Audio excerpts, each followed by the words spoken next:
सरसों के कलीसिया ज्योति बेंजोर है।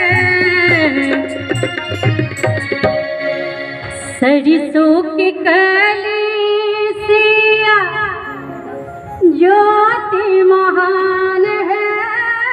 तेसे फूल रंग दुल्हा सुहान है। तेसे फूल रंग दुल्हा सुहान है। तेसे फूल जग भर रहा अनहरिया मसान है। मोरा अंगना जग भर रहा अनहरिया मसान है। मोरा अंगना जग भर रहा